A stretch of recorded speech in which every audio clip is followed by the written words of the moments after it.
Nah, sekarang kita akan dengar speaker spesial berikutnya. Sama impor dari Betawi juga, teman-teman.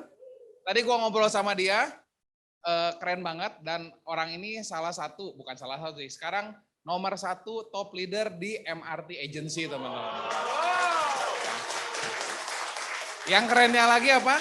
Beliau baru saja bulan lalu closing UP 30 miliar. Wah. Penasaran? Ya. Yang keren ini attitude-nya. Waktu Ko Andre pertama ngundang dia telepon. Halo Ciledi. Ya Andre gimana? Nggak banyak nolak, nggak banyak apa ke Legacy, dia langsung mau oke, siap untuk membantu membakar kita di Final Sprint 2022 ini teman-teman. Oke. Orangnya keren banget. Siapin buku catatannya, siapin hati kita, pikiran kita untuk siap belajar ya. Ya, kita akan lihat Sunday Punch-nya. Oke, silakan.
silakan duduk teman-teman.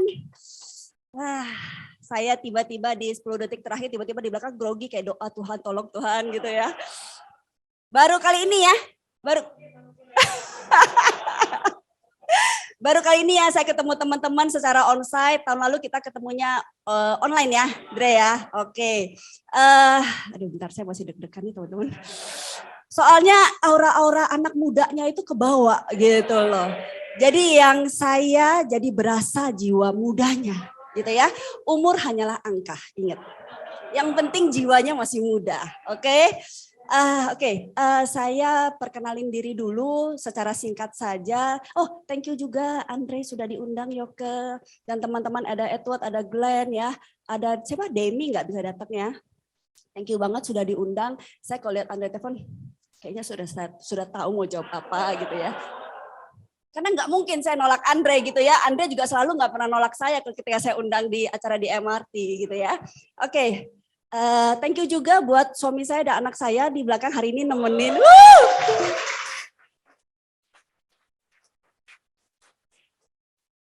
Oke, nama saya Lady teman-teman. Saya di bisnis ini kurang lebih tahun ke-9 ya. Jadi saya akan cerita 9 tahun apa yang terjadi di sini. Tapi mungkin apa yang teman-teman lihat di video profil saya itu adalah sukses saya di masa lalu. Benar ya? Sukses saya di masa lalu tidak akan pernah menjamin sukses saya di masa depan. Ya, jadi setiap hari saya mengevaluasi. Jadi apapun yang saya ceritakan hari ini adalah hasil evaluasi saya beberapa tahun terakhir. Oke, kalau kondisi sedang berprestasi, apapun mudah. Benar? Orang ngomong apa pokoknya gue masuk, iya setuju, iya setuju. Tapi ketika kondisi sedang tidak ideal, apakah itu dengan gampang semuanya masuk? Ya, tadi teman-teman lihat pencapaian saya 2014, 15, 16 sampai 2020 saya masih istilahnya masih ada klub. Namun apa yang terjadi dengan 2021? Tadi saya cuma mempromosikan satu agency director, cuma MDRT sama tripnya MRT. Saya no club. Dari seorang PCC menjadi no club. Saya beruntung dalam arti, mungkin semua di sini juga beruntung, kita punya komunitas yang cukup solid. Dan saya sadar saya butuh pertolongan. Saya butuh pertolongan dan saya tahu harus cari kemana. Terkadang banyak orang yang merasa, aduh tahun ini gue down. Nggak di sini pastinya. Tahun ini gue down, dan ini menghilang. Kenapa ini?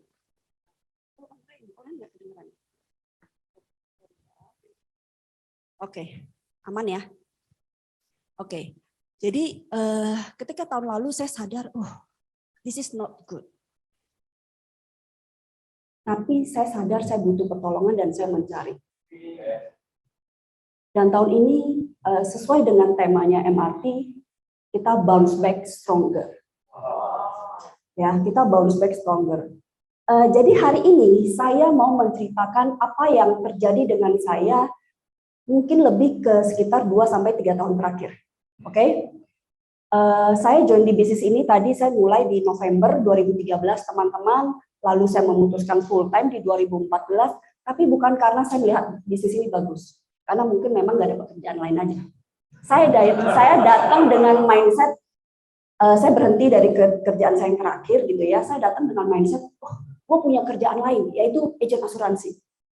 Ya, saya nggak berharap banyak teman-teman, saya pun belum begitu percaya yang katanya dulu 4-5 tahun bisa 100 juta. Ya. Lalu saya datang ke leader saya bilang, saya cuma mau income saya 3 juta balik, gimana caranya? Nggak muluk-muluk teman-teman, 3 juta doang. Leader saya bilang, gampang Lady, 3 juta doang pasti gampang gitu ya. Dihitung lah, dulu kan cuma unit link ya. Jualan 100 juta, dapat income, bla bla bla hampir 3 juta. Benar ya? Lalu apa yang dilakukan? Gue harus prospek siapa? Oh gampang, lu tinggal bikin list nama. Kayak dulu lu mau merit Lady, lu bikin list nama gimana? Semuanya lu undang, bener? Kayak mau merit, ini oh iya ini masih muda semua ya. Saya lupa. anggap ini persiapan untuk kalian mau menikah, ya. Jadi tulis semua nama saudara, nama kenalan, semuanya tulis. Sebenarnya nanti kalau mau merit, yang penting bukan itu. Yang penting angpaunya nyampe. Benar ya? Nggak peduli mereka datang apa enggak, yang penting angpaunya nyampe. Ya, nah itu tulislah daftar namanya seperti itu. Gue nggak penting closing apa enggak, yang penting gue tulis nama dulu. Yang penting gue ketemu mereka dulu. Oke? Makin di sini makin belajar bahwa closing adalah bonus. Closing adalah sebab dari closing adalah akibat dari sebab saya melakukan aktivitas. Benar ya? Oke, lalu tulis nama-nama, and then minta belajar soal itu, belajar prospek segala macam. Nah, saya beruntung antara dulu terlalu bodoh atau polos. Karena leader suruh apa saya ikut. Suruh training ikut, suruh ini ikut. Pokoknya iya aja. Jadi mungkin juga nggak pernah, saya pernah kerja sama orang, mungkin nggak pernah buka usaha atau apa, jadi nggak ada gengsi. Jadi saya selalu datang dengan, udah punya asuransi belum? Pertanyaan saya di awal, sudah punya belum? Sudah punya belum? Sudah punya belum? Nggak punya, gue prospek. Udah punya pun gue jelasin lagi. Mindset awalnya sesimpel itu teman-teman, sesimpel itu. Gitu ya. Kalau sekarang pertanyaannya sudah beda. Lu pasti sudah punya kan asuransi? Tapi saya punya satu mindset adalah gini, selama agennya bukan gua, lu belum punya asuransi. Benar dong. Ya. Jadi saya nggak gentar gitu loh kalau ketemu orang, even dia ngomong, "Oh, saya sudah punya gini." Nggak apa-apa. Karena mindset saya adalah asuransi nggak dibeli sekali cuma seumur hidup.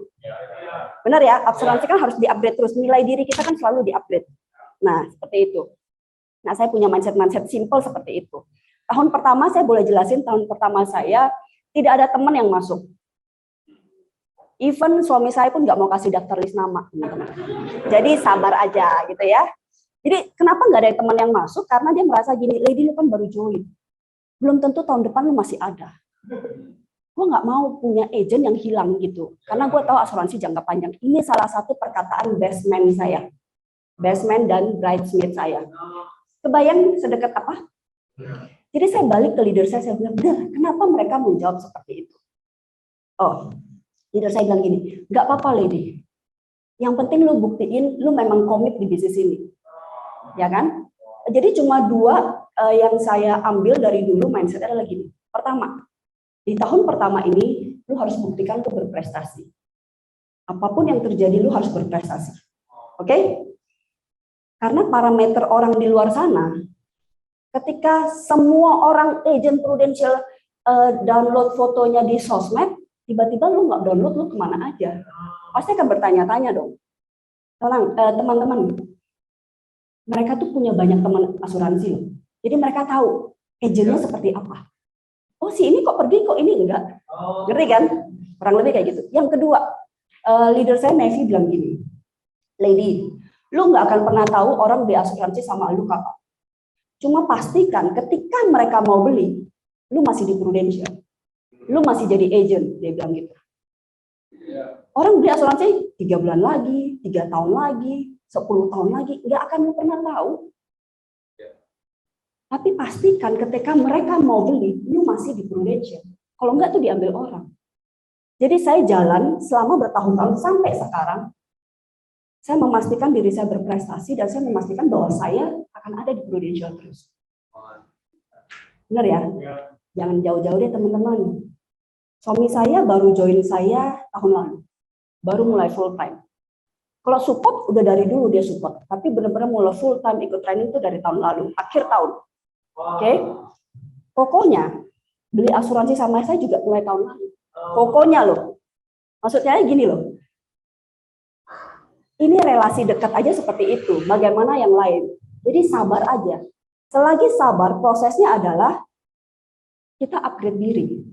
Benar ya? Jangan pembelajaran pertama adalah jangan pernah berhenti belajar. Ketika lu berhenti belajar, disitulah semuanya berhenti. Ya, benar ya, teman-teman ya. Oke, tadi saya sudah cerita saya ketemu Prudential di November 2013. Saya masuk ke MRT Group yang saya bilang komunitasnya cukup solid. Saya ada coaching, saya ada mentoring, semuanya ada. Itulah yang membuat saya bertumbuh sampai sekarang ini. Menurut saya, jalan hidup saya itu mungkin dari awal mulus lah, mungkin mulus karena papa saya sering minta duit sama papa saya. Oke, tapi perjalanan pertama saya Prudential, saya bawa papa saya. Which is sebagai seorang anak saya merasa, wah, yang kemarin ke Swiss terakhir sebelum kita pandemi itu saya bawa dia, gitu ya. Dengan Prudential juga, dengan MRT Group juga, saya merasa saya sudah setidaknya jadi anak, jadi cucu. Tadi saya ada bawa ama saya, nenek saya, jalan-jalan trip 3 kali bareng Prudential, bareng MRT, sorry ya. Dan cukup sedihnya tahun lalu nenek saya meninggal karena COVID. Gitu ya, tapi setidaknya saya sebagai cucu saya sudah bawa dia jalan-jalan. Setidaknya seperti itu. Ya, karena nggak pernah bisa balas jasa sampai lunas tuh nggak bisa. Oke. Lalu kenalin, nama saya Lady Diana lagi. Teman-teman, saya mau bikin kontes. Ya, nanti apapun yang teman-teman dapatkan dari sharing hari ini, dibikin reelsnya. Boleh ngomong, boleh pakai latar belakang pantai, apa sudah terserah. Nanti saya akan pilih 5 pemenang terbaik, saya akan kirimkan OVO 200.000. Ya, ini anak-anak muda semua pasti bisa bikin antara reels atau TikTok, yang penting tag saya. Tag saya dan follow saya gitu ya. Lumayan loh, dapat berapa orang di sini, mungkin 100 orang dapat follower baru gitu kan. Oke. Nah, oke. Boleh next. Nah, thank you ya. Ini satu slide ini saya bikin 3 dalam satu slide karena semuanya berhubungan. Teman-teman di sini pasti sudah dengar banget cerita sukses, sukses, sukses. Kita bisa sukses, kita bisa sukses. Pertanyaannya, siapa yang di sini mau sukses? Pertanyaannya semua orang pasti mau. Tapi ketika disuruh mungkin ikut training, harus terus-terusan, ikut ini, kadang bikin mundur. Nah, sebelum itu, ini kan kita tinggal 2,5 bulan ya, menutup 2022 dengan bagus kita maunya. Pertanyaannya, sukses itu apa sih? Sukses itu apa? Dre, sukses itu apa, Dre? Mau pendek, mau panjang? Apa aja boleh. Kalau secara panjang, Oh iya, biar kedengeran ya. Siap-siap Glenn. Biar bisa mikir loh Glenn. Langsung. Gitu ya. Dan siap-siap satu lagi teman-teman boleh tepuk tangan. Kalau secara financial bisa independen secara financial. Benar. Kalau secara kehidupan sukses buat saya artinya boleh jadi sebuah dampak buat orang, jadi sebuah kekuatan, jadi role model buat orang lain, mulai dari keluarga. Kurang lebih gitu kali ya. Amin, thank you. Suksesnya keren luar biasa gitu ya. Glenn. Saya nggak bisa nyaingin kok Andre. Tapi buat gua sukses itu kalau kita udah merancang sesuatu, nge-planning sesuatu dan kita achieve satu demi satu. Wah, itu udah sukses. nice sekali. Sorry, satu lagi siapa yang mau sharing sukses saya itu begini loh. Oke, Ricky silakan. Siapa? Oke. Tuh, bentar, tunggu ini biar kedengaran semuanya. Sama kayak Gimana? sama kayak kau Glenn sudah merencanakan sesuatu dan nyampe goals itu. Oke, good. Ketika mendengar sukses ini, terpikirkan nggak sih, oh iya ya, sukses itu apa ya? Kita sering dengar kata sukses loh di bisnis ini. Tapi sukses pribadi itu apa? Jadi selama 2-3 tahun terakhir ini, teman-teman, saya baru menemukan arti kata sukses saya. Oke? Yang tadi secara keuangan itu, secara bisa berdampak, melakukan tugasnya, segala macam, itu semua adalah bagian dari sukses. Benar ya? Sukses saya adalah, saya pernah bikin di Reels-nya, serangkaian dari keputusan-keputusan yang baik. Sukses adalah serangkaian dari keputusan-keputusan yang baik. Karena apa? Belum tentu benar, teman-teman. Belum tentu benar. Tapi setidaknya itu menunjukkan kita masih punya ruang untuk bertumbuh, karena kita masih mau belajar. Kenapa saya bisa mengartikan sukses seperti itu? Saya ini biasanya sebelum tidur itu suka, saya tipe orang visual ya, jadi saya suka bikin film di sini, bikin hal-hal indah yang bisa bikin saya tidurnya enak. Lalu kata mentor saya seperti ini, Lady, kenapa nggak lu bayangin apa yang sudah terjadi dengan kamu dari pagi sampai malam, lalu lu evaluasi dengan 3 ultimate question. Apa yang sudah baik? Pelajaran apa yang bisa saya ambil? Hal apa yang perlu saya tingkatkan lagi? Jadi setiap kejadian dari pagi ketika saya ketemu orang, ketika mungkin saya olahraga, ketika mungkin saya lagi prospek atau lagi training, saya langsung cari, apa yang sudah baik ya? Ketika closing, apa yang sudah baik? Ketika tidak closing, apa yang tidak yang bisa saya ambil? Pelajaran apa yang bisa saya ambil? Hal apa yang perlu saya tingkatkan? Every day teman-teman dari 2021-2020, setiap malam pekerjaan saya adalah mengevaluasi setiap kegiatan saya. Setiap malam. Jadi misalnya gini, contoh, oke, hari ini gue sharing. Mungkin ada yang sudah baik, ada yang belum baik. Lalu gue evaluasi nih nanti malam. Besok ketika saya sharing lagi, oh yang kemarin nggak baik, gue nggak boleh sharing lagi. Tapi benar atau tidak nggak ada yang tahu. Tapi setidaknya saya upgrade. Apa yang sudah baik, apa yang sudah baik. Kurang lebih seperti itu. Jadi mengevaluasi semuanya. Jadi, aduh gue takut salah. Gue kalau ambil keputusan ini gue takut salah. Gak ada yang salah, gak ada yang benar teman-teman. Semuanya lakukan aja. Kalau punya insting, oh gue harus melakukan ini, lakukan aja. Salah nggak salah, nanti terjadi pada saat evaluasi. Kalau salah, jangan dilakukan. Kalau sudah benar, kita upgrade lagi. Gitu loh. Jadi nggak ada yang benar, nggak ada yang salah. Ya, apapun keputusan kita, semua pasti ada resikonya. Tapi nggak ada yang benar, nggak ada yang salah. Setidaknya kita coba. Daripada, gue takut salah, ya udah gue diem. Itu baru salah. Karena kita berhenti melakukan. Setuju ya? Nah, dengan 3 ultimate question itu. Lalu D kali do sama dengan have. Pak Martin sudah ngomong ini berulang-ulang dari sejak zaman saya agent. Tapi saya nggak paham-paham. Yang saya tahu saya do. Kerja keras banget. Boleh ditanya ke suami saya dari sejak saya 2014 jadi agent sampai sebelum pandemi. Setiap pagi itu udah keluar dari jam 8 bisa pulang jam 12, jam 1, jam 2. Kurang lebih. Mungkin 2019 mungkin sampai jam 11 masih oke lah. Every day saya begitu. Every day, kecuali Sabtu kita training. Itu kerja keras sekali menurut saya. Dan itu saat itu berprestasi. Pak Martin ngomong apa? Woi, gue iya aja. Pokoknya, oh ya gue udah dikali itu sama dengan. Padahal enggak. Baru di tahun lalu saya baru memahami, oh ternyata berbeda. Ketika saya memilih menjadi seorang leader besar, B, do-nya harus apa? Saya ingat banget ketika awal-awal tahun saya jadi leader, saya nggak punya tim. Pak Martin bilang gini, Lady, kalau lu mau jadi leader besar, lu mau punya grup yang ikut lu training terus, lu harus ngapain? Lu harus hadir dulu di training.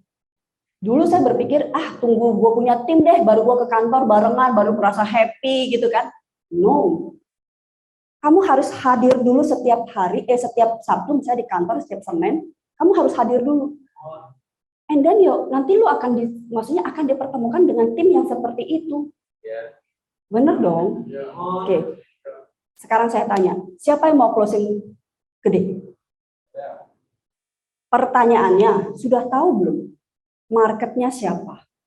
Apa yang dilakukan orang-orang tersebut? Olahraganya apa? Hobinya apa? Pembicaraan apa yang mereka lakukan? Benar ya? Jadi gini, ini berkaitan dengan closing besar saya itu. Saya ini mempersiapkan diri saya untuk closing besar. Siapa sih yang enggak? Benar ya? Dari agent semuanya juga mau closing besar. Dulu closing premi 5 juta, gila tuh besar sekali buat saya. Karena dulu closingnya 500.000, 300.000, 400.000. Dapat 5 juta, senang sekali. Gitu ya. Lalu karena pandemi ini, saya jadi punya banyak waktu untuk belajar. Benar ya? Semua sekarang belajar lewat mana? Sosmed, lewat online, semuanya belajar. Boleh ditanya deh, suami saya tipe yang dari 2020 nonton Zoom itu, bisa dari pagi sampai malam. Semua training gue ikutin. Karena gue nggak mau menghilangkan kebiasaan gue untuk belajar. Jadi kan memang dari awal Senin sampai Sabtu suami saya udah tahu, itu hari training. Nggak bisa diganggu-gugat dengan orang mau medical check up, kayak dengan orang mau prospek, kayak nggak bisa. Bagi saya training is training. Nggak bisa digantikan dengan apapun. Oke? Jadi mulai sekarang saya bisa mengatur nasabah saya, mau ketemu Sabtu, nggak bisa, Minggu pagi aja lebih enak, atau Jumat. Sabtu bagi gue tetap training. Oke? Jadi 2020-2021 tepatnya, saya bertemu dengan seorang mentor saya, mempersiapkan mau closing big case seperti apa. Kalau dari diri mah kita udah siap, dari penampilan oke, kita boleh siap gitu. Tapi dari pengetahuan. Jadi belajar tentang politik, tentang kripto, tentang saham, tentang mungkin menteri-menteri gitu ya. Apapun yang bisa saya baca di Detik, saya baca tuh semuanya. Mereka sukanya main apa sih? Kita lihat main golf, mungkin main sepeda, mungkin main apa. Saya nggak perlu terjun ke dalam, tapi saya tahu setidaknya istilah-istilah main golf itu seperti apa. Ya, main golf, main sepeda kan kena matahari terus tuh. Gue lebih takut hitam sih sebenarnya. Perawatannya mahal gitu ya. Soalnya udah hitam gitu ya. Jadi perawatannya mahal. Jadi saya memilih, oh ternyata nggak perlu saya join ke situ, apalagi banyak sekali agen asuransi di situ gitu ya. Tapi setidaknya saya tahu. Jadi ketika ada pembicaraan yang terjadi, saya tahu. Gitu ya. Jadi mempersiapkan itu. Mempersiapkan diri, cara minum whisky seperti apa? Cara menuang seperti apa? Duduk seperti apa? Itu adalah hal-hal kecil yang biasa kita nggak pernah perhatikan. Saya percaya semua orang di sini mau agent baru, leader, segala macam pasti tahu cara HO, pasti tahu cara presentasi. Semua orang pasti bisa itu. Tapi attitude apa yang harus kita pelajari ketika kita ketemu orang-orang yang tinggi seperti itu? Manajemen emosinya seperti apa? Nah itu yang saya pelajari hampir 2 tahun terakhir ini. Hampir 2 tahun terakhir ini. Teman-teman, kalau orang lama mungkin tahu saya tipenya orangnya sanguin banget. Parah pola dulu ya. Dulu ketika sebelum pandemi, saya tes sanguin saya itu 27. Koleris saya 6, melankoli saya 6, plekma saya 1. Mentok loh itu sanguinnya, gila kan? Lalu ternyata dalam pandemi ini saya bilang saya belajar banyak, saya belajar semua personality plus, love language, semua saya belajar. Ternyata banyak yang bisa saya ambil gitu loh ya. Setiap hari saya ambil beberapa hal-hal bagus dari personality lain, saya praktekkan everyday. Jadi sekarang terakhir 2022 saya tes, sanguin saya dari 27 jadi 10, koleris saya 6 jadi 12, melankoli saya, koleris 6 jadi 9, melankolis 6 jadi 12, plekma saya 1 jadi 9. Lalu saya menyimpulkan bahwa semua hal bisa dipelajari. Semua personality bisa dipelajari. Jadi nggak ada tuh bersembunyi di balik, oh gua kan sanguin, jadi memang gua nggak bisa detail kayak gini-gini. No. Gua kan plekma, ya udahlah gue ikut lu apa aja terserah. No. Apalagi orang yang bersembunyi di balik introvert dan extrovert. Boleh ditanya suami saya se-introvert apa sekarang ini. Sampai segitunya. Jadi menurut saya semua orang bisa belajar, asal mau. Dan semua hal itu bisa dilatih.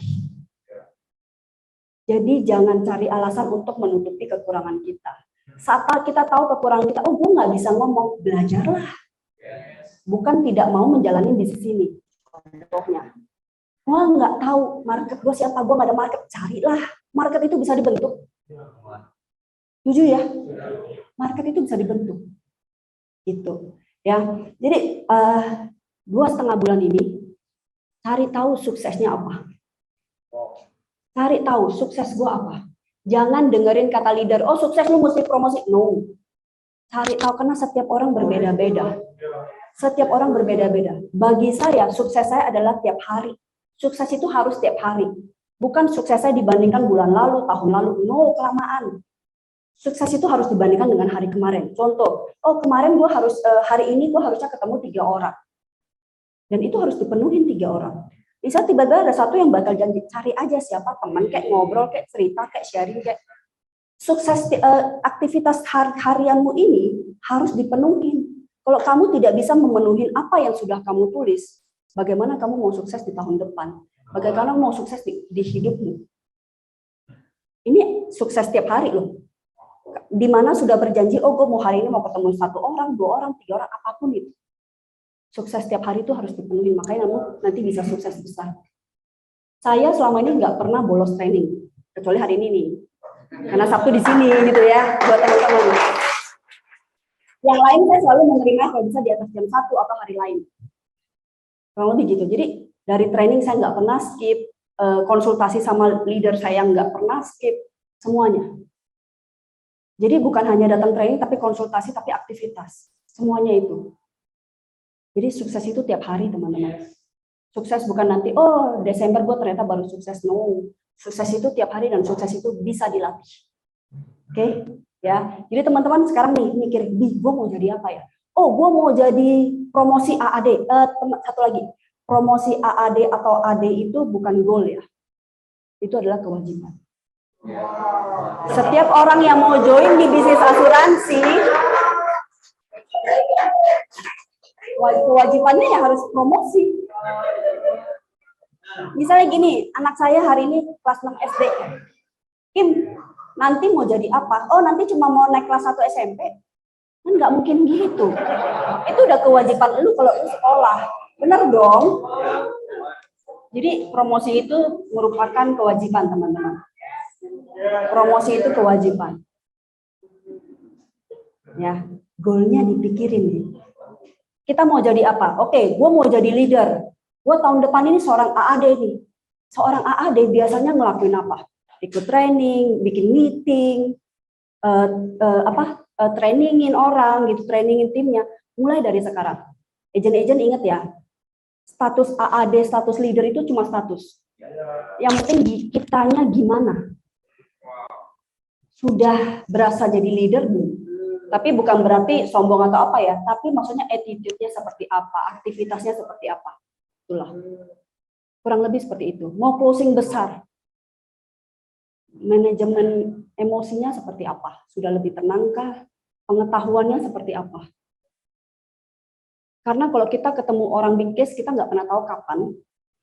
Intinya, keberuntungan yang indah itu adalah ketika kesiapan bertemu dengan kesempatan. Sekarang kita mempersiapkan diri dulu. Kesempatannya nggak tahu kapan. Tapi kita mempersiapkan diri dulu. Jadi ketika nanti tiba-tiba dikasih Tuhan, satu kesempatan, you bisa. Setuju ya? Jadi nggak bingung. Orang kalau udah pengusaha besar ketemu orang seperti itu udah nggak enak diajak ngomong, dia nggak mau ketemu lagi. Jadi kita sudah harus ready kapanpun itu datang. Datangnya kapan nggak tahu. Tapi persiapin diri dulu. B-nya diperbesar, teman-teman. B-nya diperbesar. Setuju ya? Oke, thank you. Boleh next? Nah, ini saya suka sekali dengan kata-kata ini. Change is change. Artinya, perubahan adalah, ada kata lain nggak? Nggak ada kata lain di sini, teman-teman. Perubahan adalah perubahan. Jadi, kalau memang mau berubah, berubahlah. Nggak bisa secara pelan-pelan, oh ya gue mau berubah, tapi pelan-pelan ya, hari ini nggak ada. Perubahan itu harus terjadi secara cepat dan sekarang. Secara cepat dan sekarang. Tidak ada berubah yang pelan-pelan. Tidak ada berubah yang pelan-pelan. Kita tahu kurang lebih ada 8 aspek kehidupan yang utama. Gitu ya. Saya selalu berpikir, oh setiap tahun gue mau fokus di 2 aspek ini, 2 aspek ini, 2 aspek ini. Ternyata baru tahun lalu juga saya belajar, tidak Lady. Kamu kalau mau berubah di semua aspek. Cuma mungkin yang membedain adalah waktunya. Waktu kamu porsi besarnya di mana, di aspek mana. Tapi hal lain tentu harus ikut.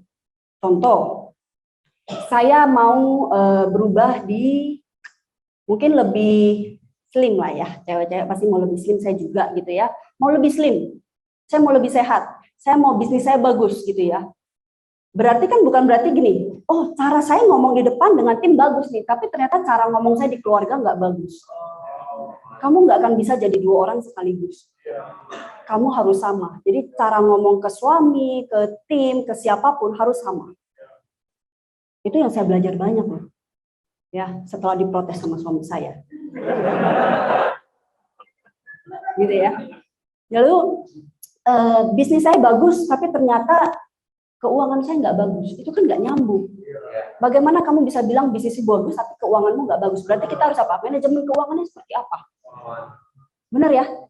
Terus gue hidup sehat, tapi gue nggak bersosialisasi sama orang. Nggak bisa. Jadi semuanya itu harus harmonis. Saya nggak ngomong seimbang loh. Kalau seimbang tuh capek loh. Kalau seimbang berarti kurang lebih harus sama semuanya. No. Tapi semuanya harus harmonis. Dalam arti semuanya harus ada pertumbuhan. Kamu boleh pilih di awal tahun ataupun di sekarang, apa yang mau kamu spare waktu lebih banyak, misalnya bisnis, keluarga, sosial, pertumbuhan diri, keuangan, boleh pilih. Tapi kamu tetap harus make time untuk yang lain. Keluargamu seperti apa? Upgrade dirimu seperti apa? Jadi kita nggak bisa bilang nih, gue financial planner, tapi nggak pernah belajar tentang keuangan. Nggak ikut RFP, mungkin itu salah satu paling dasar RFP. Atau setidaknya sekarang banyak lah ikut sosmed-sosmed gitu, online course soal keuangan. How can you say you financial planner tapi lu nggak tahu tentang keuangan? Hanya tahu bagian asuransinya. No, semuanya itu berkaitan. Semuanya itu berkaitan. Gitu ya. Oke. Nah, ini jadi nih, perubahan adalah perubahan. Teman-teman boleh lihat di hashtagnya ada, oh ini saya nanti aja diurusin. Boleh next?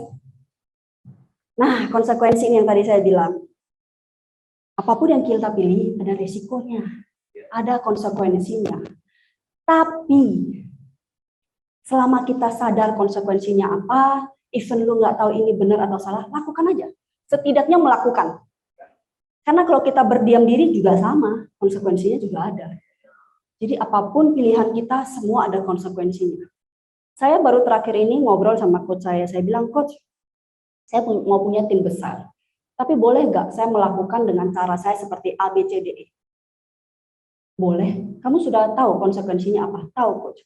Jadi konsekuensinya itu bukan hanya di segi bisnis saya ya, tapi di semua 8 aspek saya hitung.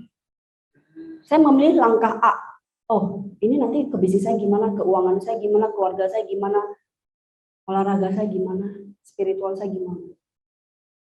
Jadi sedetail itu saya bikin. Nah, itu mungkin melankolisnya naik ya, jadi gara-gara detail gitu ya. Saya punya tim banyak sekali yang detail juga soalnya. Jadi awal-awal saya belajar detail tuh karena, wih dia kok ngerti, kok gue nggak ngerti gitu ya. Dulu saya mau hitung, ini hitungan komisi leader overriding tuh gimana sih? Nanya leader saya mah. Itu ya. Nah, jadi seperti itu. Jadi sekarang setiap bikin goal itu harus detail. Gue mau promosi karena apa? Tahu dulu why-nya. Habis tahu why-nya, detailin dulu aktivitasnya apa. Oh, market gua ini kurang lebih preminya segini nih. Orang-orangnya segini nih. Sampai seperti itu detailnya. Ya. Bikin goal sedetail itu. Karena kalau cuma bikin goal, gua mau start club. Terus akhir tahun nggak start club ya biasa aja. Masih merasa punya tahun depan kan masih bisa. Teman-teman, kemarin banyak beberapa tanya sama saya, Lady, kalau kamu misalnya contoh September sudah misalnya double start club deh, so what you do in the next 3 months? Oh, saya upgrade goal saya, PCC saya bilang gitu. Kenapa? Apakah sudah pasti dapat? Belum tentu. Tapi saya tahu cara kerjanya ketika saya harus PCC itu seperti apa. Berarti kan harus lebih sering ketemu orang, marketnya harus lebih besar, preminya segala macam gitu ya rasionya ya. Sampai akhir tahun pun saya nggak PCC, saya nggak apa-apa. Tapi setidaknya aktivitas saya ada terus, attitude saya ada, karakter saya nggak pernah menyerah itu ada, dan itu akan saya bawa sampai tahun depan. Kalau sisa 2,5 bulan ini kita tidak melakukan apa-apa karena berpikir, kayaknya udah nggak mungkin deh gue promosi, kayaknya udah nggak mungkin deh gue startup. Tenang teman-teman, rasa ingin menyerah itu akan dibawa sampai tahun depan. Ngerinya di situ teman-teman. Itu ngeri sekali loh. Karakter itu ngeri sekali.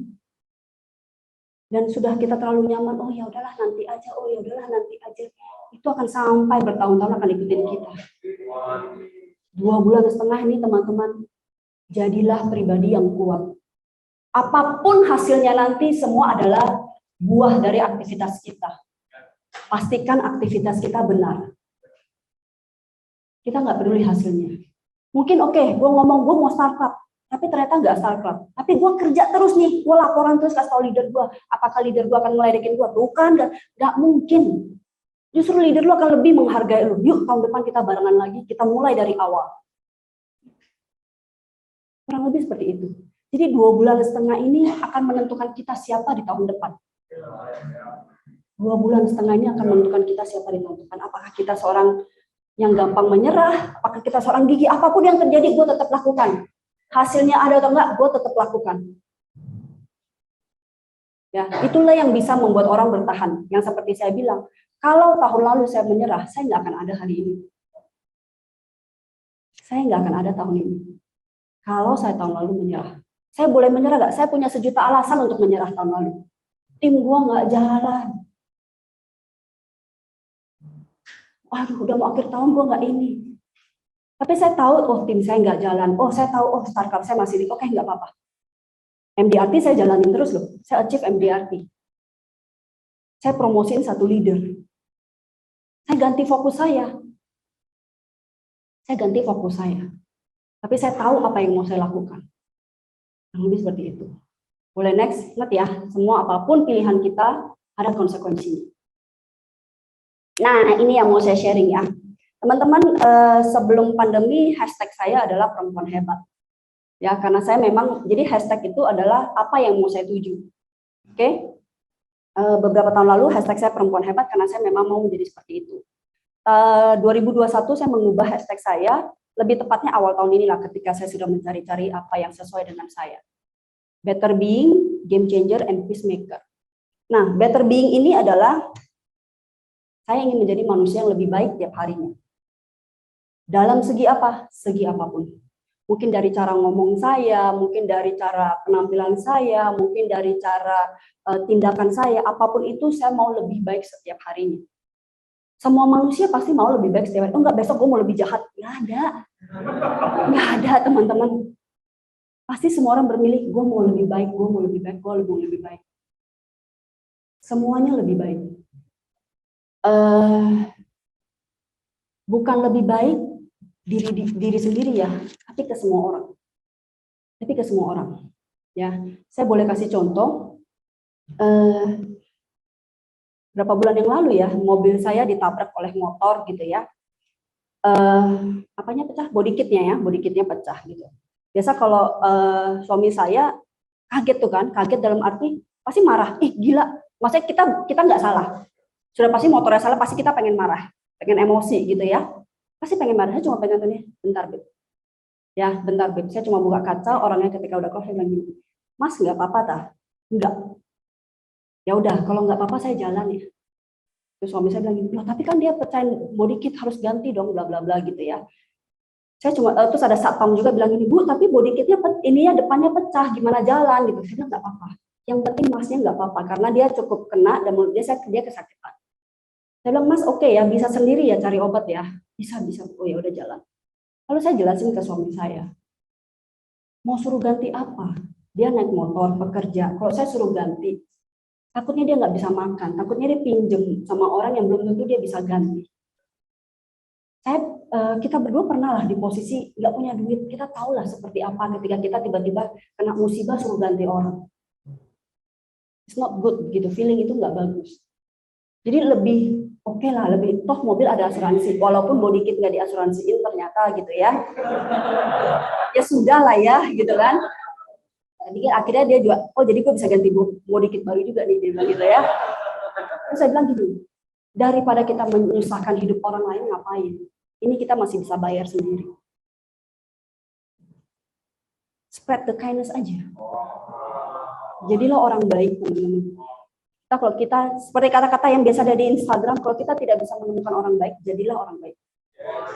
Setuju ya? Jadilah orang baik. Jadi kalau ada apa-apa nggak usah emosi. Mobil sudah punya asuransi. Itu penting. Karena di jalan biasanya kan suka begitu. Ya. Terus saya suka gini. Naik e-tol. Ya, kita kadang kesel ya di depan nggak ada tol, kosong imaninya gitu ya. Aduh, memperlambat waktu. Menurut saya memperlambat waktu berapa menit sih? Saya suka sekali, nah dipakai aja.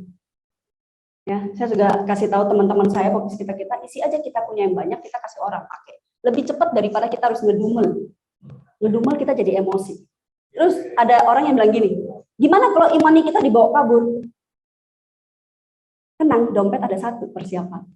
Jadi imani jangan cuma satu, kita siapin aja. Dia nggak isi kan harusnya tuh tugas dia mengisi imaninya. Itu bukan urusan kita, itu urusan dia dan Tuhan gitu ya. Yang penting kita pinjemin aja biar ini cepet. Kalau dibawa kabur, ya udahlah itu dosanya dia, bukan kita juga gitu ya. Yang penting kita punya satu standby. Gitu aja. Jadi nggak usah pakai emosi untuk menyelesaikan segala hal. Ya, saya cukup belajar banyak teman-teman di pandemi, saya belajar tenang. Karena dengan tenang, semuanya bisa selesai. Kalau dengan emosi, apa yang selesai?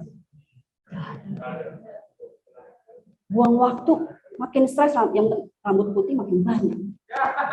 Jadi kelihatan gitu ya. Enggak.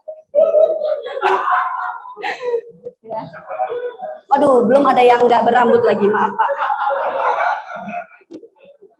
Ya teman-teman, ketika kita tenang, kita sudah menang satu langkah. Kita sudah menang satu langkah. Apapun masalah kita di depan, kita sudah tahu jawabannya kok. Kalau kita tenang.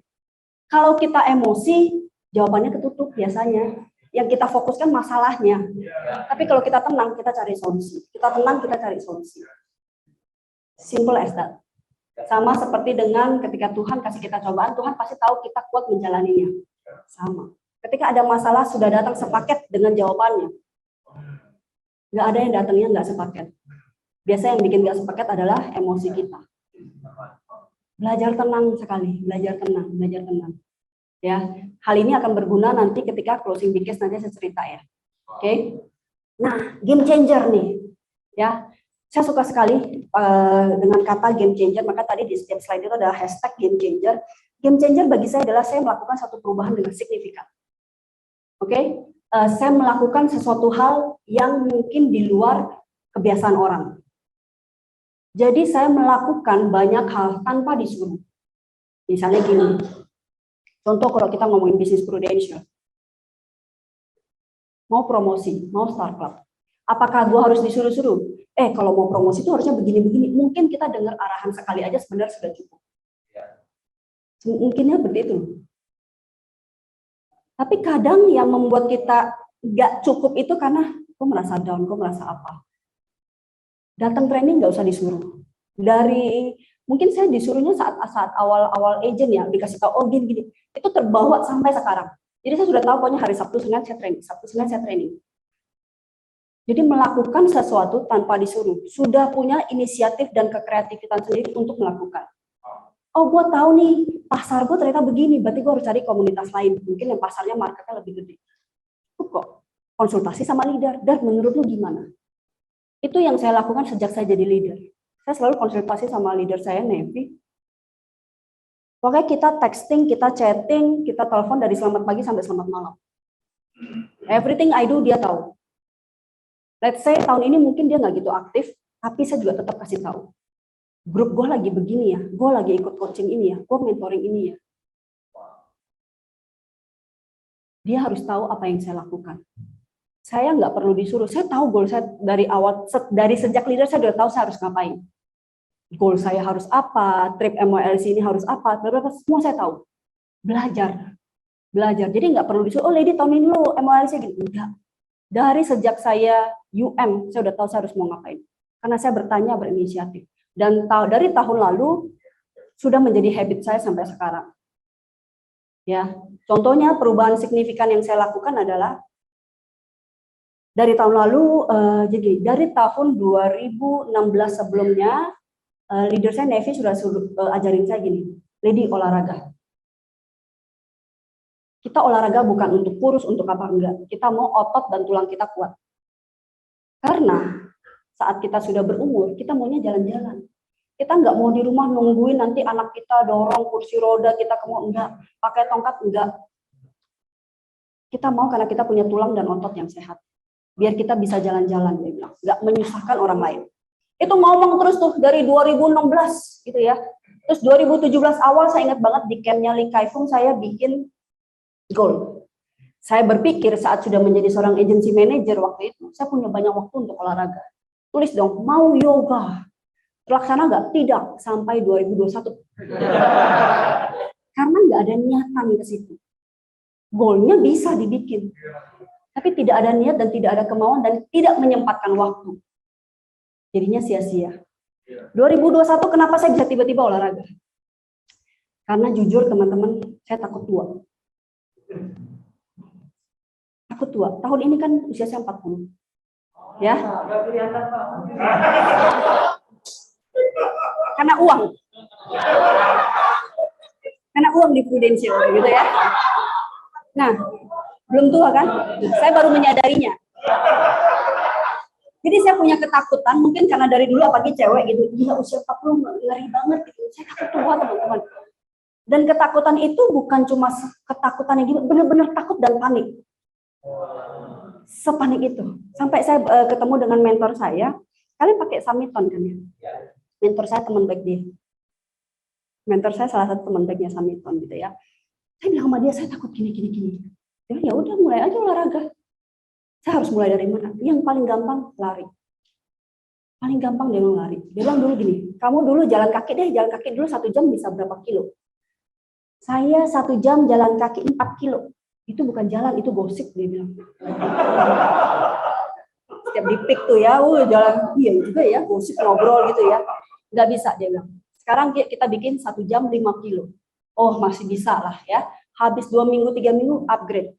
1 jam 6 kilo. Oh masih oke, walaupun agak ngos-ngosan gitu ya. Lalu diubah lagi 45 menit 5 kilo. Bisa. Lalu diminta sekarang 35 menit 5 kilo. Belum bisa teman-teman. Pas mau nyoba itu kolaps ya, masuk rumah sakit gitu ya. Jadi masih waktu terbaik saya 41 menit. Untuk 5 kilo gitu ya. Tapi masih mau di ini lagi gitu ya. Masih di ini lagi. Habis itu saya memilih olahraga saya kayak CrossFit dengan pole dance juga gitu ya. Ada Pilates, CrossFit, dan pole dance. Perubahannya cukup ini ya. Saya mulai dari November 2021. Terakhir yang ini Maret, saya ukur pakai ukuran Maret ya. Berat badan saya turun 8 kilo. Jadi dulu slim lah. Tapi semua tertutup baju. Lemak-lemaknya tutup baju. Fotonya ada ya, nanti deh. Jadi ketika saya pakai baju olahraga, foto depan, wah lemak. Saya berasa, oh ternyata selama ini ketutupan baju. Gitu ya. Turun ini 8 kilo, lalu saya diajarkan juga, dulu saya penggemar kopi aren. Saya punya coffee shop kan, bareng Nevi. Wih, tiap hari kopi aren cuy, enak sekali kalau nggak kopi aren, laiciti lah. Sampai saya diomelin gitu ya. Akhirnya menurun, oke lah ya, boleh lah ya cappuccino. Minimal cappuccino lah, ada susunya gitu ya. Sampai terakhir turun jadi black coffee doang. Americano lah minimal gitu ya. Fatnya turun 10% kan. Dengan cepat. Jadi sekarang minuman saya apalah? Kalau nggak air putih, black coffee. Kalau nggak air putih, black coffee. Sesekali boleh minum aren, nggak boleh. Less sugar, double extra shot. Dan itu minumnya cuma paling sedikit. Nggak bisa satu habis gitu. Langsung minum air putih, pasti. Ya. Jadi menurut saya ini adalah satu terobosan gitu ya.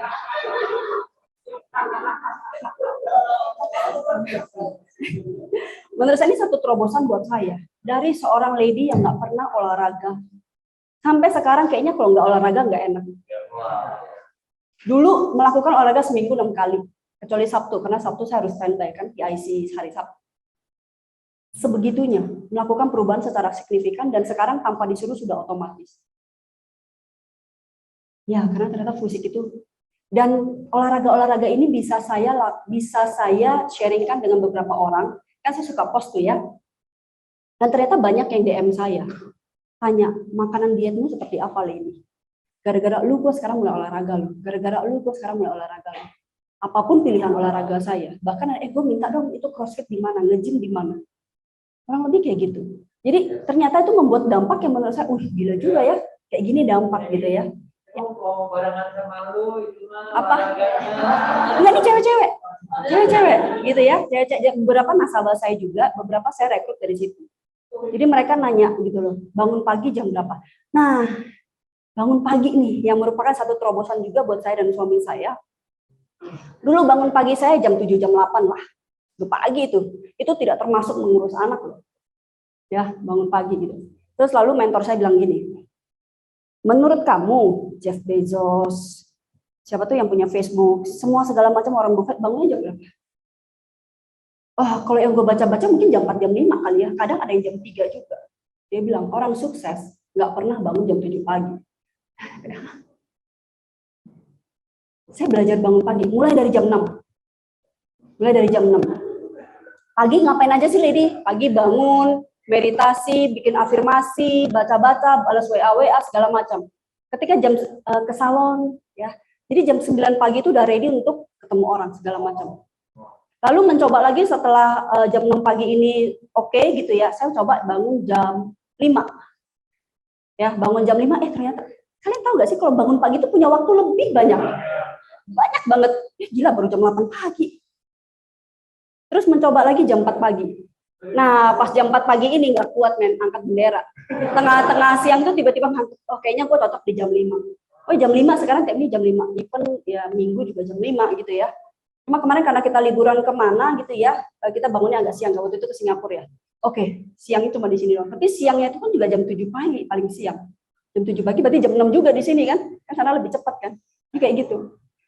Jadi sekarang mulai bangun pagi karena lebih enak. Suami saya bahkan sudah ngikut dari kemarin ya, dia bangun jam 5 pagi and then dia lari terus selama 2 bulan turun 7 kilo. Jadi ternyata segampang itu gitu loh. Maksudnya ya konsisten ya. Dan saya sudah istilahnya meracunin grup saya lah. Yuk bangun pagi. Jangan cuma bangun pagi karena mau ngurus anak sekolah. Lu mau punya waktu untuk diri sendiri, bangun aja setengah jam sebelum, 1 jam sebelum. Cukup bermanfaat loh. Cukup bermanfaat. Dan saya tiap pagi ke salon jam 7 pagi, ke salon jam 7 pagi. Every day saya ke salon. Karena saya tahu salah satu cara untuk membangkitkan mood saya segala macam, penampilan saya bagus. Dandan aja simple, rambut saya bagus gitu lah. Kayak gitu doang. Jadi kalau kita lagi down, teman-teman cari sesuatu hal yang bisa membangkitkan mood. Kalau saya dengerin lagu, teriak-teriak di mobil, nyanyi-nyanyi gitu ya. Tapi sekarang udah enggak. Cuma dengerin lagu aja, saya pilih beberapa lagu, udah ada pilihan lagu, terus rambut rapi itu kayak cukup bikin mood saya enak gitu. Dulu saya gini, saya punya 1 hari untuk gak dandan.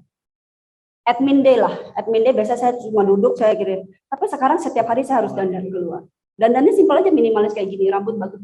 Karena saya nggak pernah tahu tiba-tiba diajak ketemu siapa. Jadi saya mempersiapkan diri saya untuk bertemu dengan orang. Jadi everyday setiap hari saya keluar dengan rapi gitu ya, dengan rapi karena saya siap diajak ketemu orang siapapun. Everyday. Kurang lebih seperti itu. Ya. Itu adalah menurut saya game changer buat saya.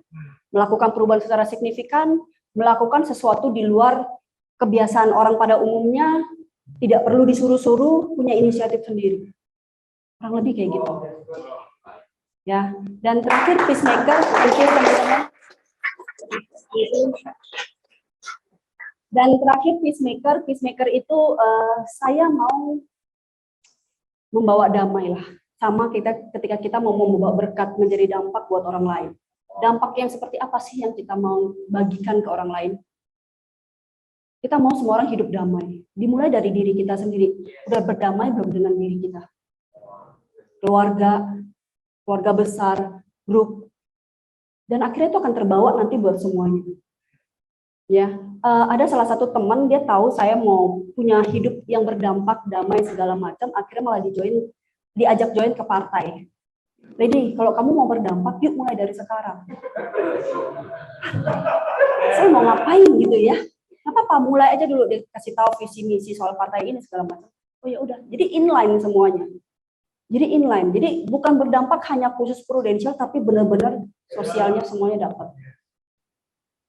Pada akhirnya kan tujuan manusia seperti itu, menjadi lebih baik dan hidup berdampak. Kalau dunia ini damai itu enak sekali. Tapi ya kita tetap tidak bisa mengontrol orang ya. Apapun yang saya lakukan hari ini, apapun yang bisa saya kontrol, itulah yang saya lakukan. Apapun respon di luar orang nanti sana, saya nggak bisa kontrol. Tapi itu akan menghentikan saya nggak untuk berbuat baik dan menjadi damai, nggak akan. Karena tujuan visi saya lebih besar daripada respon orang-orang yang tidak mau ikutan. Benar ya? Respon orang lain tidak bisa kita kontrol. Yang kita kontrol diri kita. Oke, boleh next? Itu adalah better being, game changer, and peacemaker-nya saya. Nah ini satu kata nih, untuk akhir tahun kita, have you found the maximum potential in your life? Teman-teman, contoh, kita tahu diri kita bagus. Semua orang diciptakan dengan bagus. Gak ada yang, oh karena kamu begini, gue kasih lu gini. Enggak. Tapi kita sudah mengeluarkan belum potensi terbaik diri kita. Akhir tahun ini yang tadi saya bilang, menentukan siapa kita di tahun depan. Kita bisa prospek lebih dari 2 orang, go for it. Gue nggak startup, tapi you go for it gitu loh. Aktivitasnya lakukan aja. Lu nggak akan pernah tahu loh 2,5 bulan ini ketemu siapa. Nggak akan pernah tahu. Prepare for that. Keluarin maksimum potensi dalam diri kita. Jangan pernah, 2,5 bulan nggak cukup deh waktunya. Tahun depan aja deh. Oh, apinya kan sayang, kalau nggak dapet PCC kan bisa buat api nanti tahun depan, mana tahu untuk startup.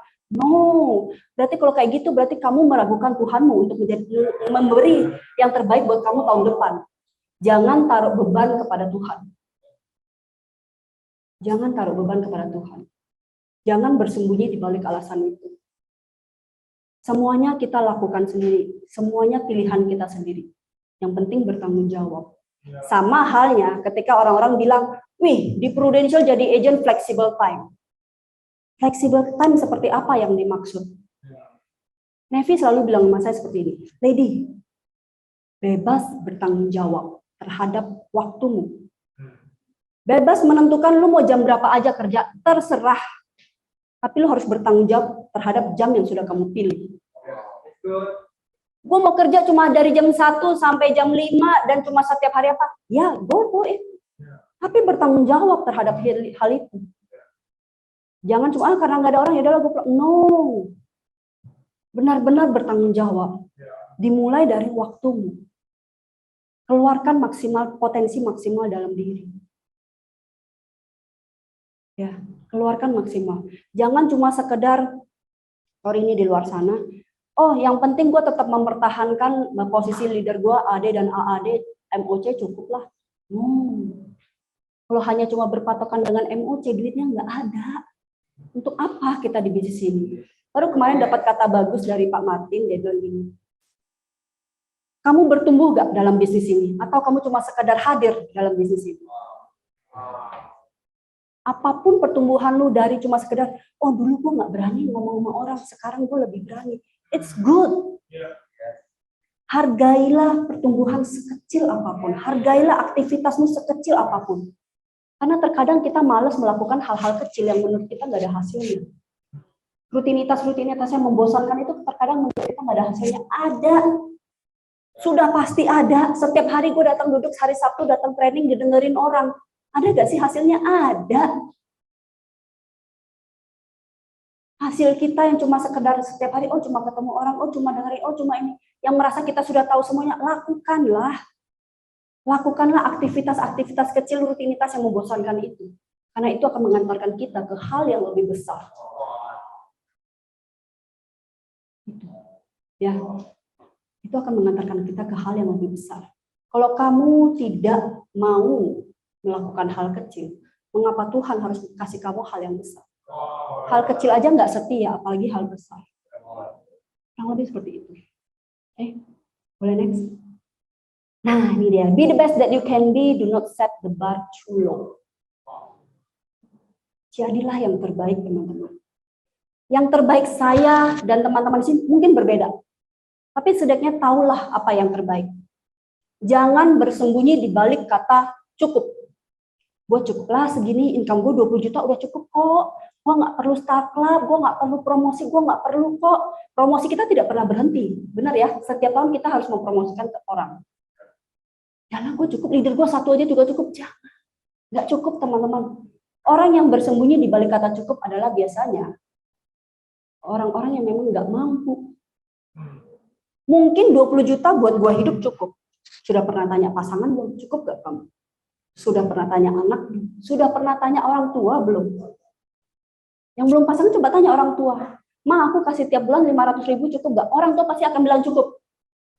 Karena mereka sudah bersyukur dikasih. Tapi kalau kamu bisa kasih 5 juta tiap bulan, bukankah mereka lebih senang?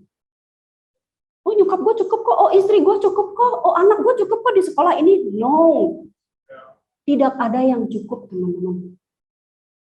Kamu mau nggak kalau di prospek lagi prospek, oh gue cukup kok UP 1M. Kamu kan pasti mau dia lebih dong. UP 1M nggak cukup, sama dengan kita. Apakah kita sudah cukup melakukan hal-hal, oh gue datang training aja cukup, gue tiap hari prospek 1 orang cukup? No. Cukup hanya orang-orang yang menandakan orang-orang tidak mampu. Karena kita tahu kita mampu, do the best. Benar-benar do the best. Cari arti kata, oh bestnya gue adalah ini, sukses gue adalah ini. Dan setialah melakukan hal-hal itu. Gampang kok. Semua di kepala pasti bisa dan pasti gampang. Enak sekali loh jalannya. Saya tahu, saya dulu pribadi yang tidak disiplin.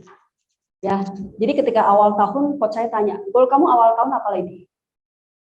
Saya cuma tulis gini, saya mau menjadi pribadi yang disiplin dan komitmen. Terhadap apa? Apapun. Kegiatan saya, misalnya saya mau berubah di apa, olahraga saya, segala macam. Saya mau jadi seorang pribadi yang disiplin dan komitmen. Jadi setiap pagi, saya bangun itu, baru jam 5, oh hari ini nggak kemana, hari ini mungkin meetingnya jam berapa, gue bangun lebih siang, gue. Kalau saya ingat, kamu jadi pribadi yang disiplin, Bu, ya Bang. Cuma segampang itu. Saya nggak muluk-muluk mau jadi apa, pokoknya saya tahu kelemahan saya di mana, saya mau berubah di situ. Saya mau jadi pribadi yang disiplin dan komitmen. Udah itu aja. Karena saya tahu dengan disiplin dan komitmen, segala hal itu mungkin. Benar ya, segala hal itu mungkin, nggak ada yang nggak mungkin. Oke? Do not set the bar too low. Yang tadi saya bilang emoji, jangan. Kita ini bisa kok. Kita ini bisa melakukan apapun yang besar. Kita bisa kok. Oh awal tahun saya mau PCC. Tiap tahun semua orang siapa sih yang nggak tulis PCC? Siapa sih yang nggak tulis promosikan leader mau berapa? Semua orang pasti di awal tahun seperti itu. Pertanyaannya setelah Q1 selesai, goalnya berubah nggak? Q2 selesai, goalnya berubah nggak? Apalagi Q3. Di November kayaknya nggak mungkin deh. Nah, apa yang terjadi? Apa yang terjadi? Mulai dari bikin goal yang achievable. Goal itu dibuat untuk di-achieve, teman-teman. Bukan cuma ditulis dan diangan-angankan, bukan cuma diimpikan. Tapi goal itu dibuat untuk di-achieve. Pikiran bawah sadar kita, badan kita itu merespon hal-hal, sebenarnya hal-hal kecil sih. Tapi terkadang tidak merespon hal-hal yang perubahannya kecil. Gitu. Makanya kita tetap setia aja melakukan. Goal di awal tahun saya yakin semuanya besar. Tinggal di breakdown aja. Gue harus ngapain untuk ini, gue harus ngapain untuk ini, gue harus ngapain. Jalanin itu aja tiap hari. Oh setiap hari pokoknya gue ketemu 3 orang, 5 orang, 3 orang. Udah setia aja sama itu.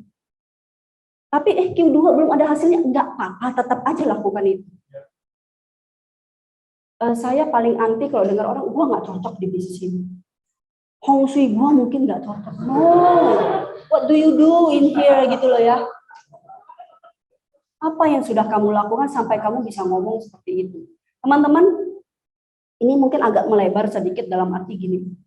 Oke lah, kita sudah melakukan aktivitas, tiap training, konsultasi sama leader, bla bla bla. Mindsetnya seperti apa? Balik lagi kan?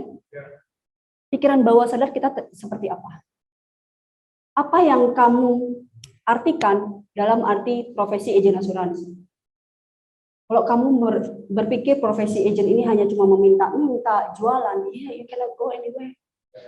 Kamu nggak akan bisa kemana-mana. Apa yang kamu bayangkan tentang profesi agent asuransi itu menentukan langkah. Sepede apa kamu dengan profesi ini? Sepede apa? Bisnis ini teman-teman kalau nggak dimanfaatkan sayang banget. Networkingnya luas sekali, benar-benar luas. Kita ini bukan sales, kecuali kalau ada yang bertujuan cuma mau ngejual aja terus, it's okay. Apapun pilihannya, it's okay. Saya di sini bukan cuma mau jadi seorang sales asuransi, no. Saya di sini mau bikin bisnis. Saya di sini mau bikin bisnis. Itu juga menentukan. Jadi bukan hanya sekedar teknis ya, hal-hal non teknis harus kita bereskan. Mindset kita seperti apa? Itu paling penting sebenarnya. Itu paling penting. Oke, boleh next. Oh, oke. Sebelum ini deh, saya mau cerita soal yang tadi ya, yang case saya boleh ya. Nah, sebenarnya ini kita closing sebenarnya dari bulan Juni 2022. Oke. Nah, ini adalah saudara sepupunya suami saya. Nah, ketika istrinya menceritakan bahwa dia udah bilang, "Beb, kita mau prospek ini nih." Oh ya udah boleh, profilnya seperti apa? Benar ya? Oh, profilnya gini-gini. Terus saya berpikir, ih, gila ya, ini orang besar sekali. Dalam arti, saya mau belajar dengan orang ini. Saya melihat pengalaman dia, gila ya, keren banget. Gimana dia bisa bertahan dalam hidup ini, gitu ya. Jadi ketika kita disediakan waktu untuk ketemu dengan mereka, saya bilang sama suami saya gini, ingat ya, kita datang untuk belajar. Saya datang bukan untuk prospek. Saya mau belajar dari orang ini. Ingat ya Beb ya, biasanya kalau, sorry kan karena dia baru join, pasti, mau prospek nih. Sama lah kita semua seperti itu waktu awalnya. Jadi saya bilang, Beb, tenang, kita datang mau belajar. Saya nggak bawa iPad loh ke sana. Karena memang niatnya belajar. Jadi saya nggak bawa iPad, nggak bawa tab. Saya nggak mau prospek, saya mau belajar. Saya ketemunya jam 12 siang, gitu ya, di Black Hall, di ruang karaoke, kita berempat gitu ya. Suami saya kan amat sangat suka dengan mobil, jadi nyambung tuh. Ngobrol, mereka beli mobil ini, obrolan selama 2 jam hampir ngomongin mobil dan lain-lain. Saya ngapain? Nyanyi dong. Soal saya bagus banget, saking bagusnya nggak ada yang dengerin. Jadi saya nyanyi gitu ya. Tapi kuping saya dengerin apa yang mereka bicarakan. Jadi saya juga lagi melatih fakok teman-teman. Visual saya, auditori saya, kinestetik saya semua saya latih. Jadi mau multitasking gitu loh, ya. Jadi ketika mereka ngobrol, saya sambil nyanyi, tapi saya dengerin gitu ya. Jadi ketika selesai saya nyanyi, ngobrol, ya. Dan yang pasti obrolan saya bukan tentang mobil, karena saya nggak paham mobil. Jadi dia ngomongin saham, saya nyambung. Dia ngomongin kripto, saya nyambung. Dia ngomongin politik pun saya nyambung. Yang saya bilang, saya sudah mempersiapkan, gitu ya. Jadi mungkin karena itu tiba-tiba dia bilang gini, ladies, waktu itu suami saya ke WC. Lady, kamu sudah diasuransi berapa lama? Saya bilang jalan 9 tahun kok. Oh, oke. Jadi menurut kamu asuransi apa yang bagus? Saya tanya lagi, kepentingan koko apa? Saya nggak mau ya asuransi kesehatan. Saya bisa bayar. Dan saya tahu, apalah dia bilang prosesnya lama. Oh ya, oke kok. Terus apa lagi? Saya yang tanya dia loh. Terus apa lagi? Kalau juga asuransi sakit kritis kayaknya banyak ya syaratnya. Dia bilang, oh iya memang begitu kok. Jadi yang paling gampang cuma meninggal dong, lady. Benar sekali. Yang paling gampang syaratnya cuma apa? Jadi menurut kamu Koko cocok berapa dia mau beliin buat istrinya? Menurut kamu cocoknya berapa banyak? Saya langsung tanya. Kalau gue ngomong, kan gue lagi mikirin kekayaan dia berapa banyak. Pasti dong setelah dia ngobrol tadi gitu mobil. Gue kalau mau sih ya kalau bisa ya 100 M gitu. Tapi saya udah mikir gini, Koko budgetnya berapa? Budget saya kira-kira adalah 1 M. Oh ya udah, saya bikin pakai handphone. Budget 1 M kira-kira dapat 30 M. Is it oke? Oh oke. Cuma bayar 5 tahun kan? Iya. Jadi closingnya paling 5 menit.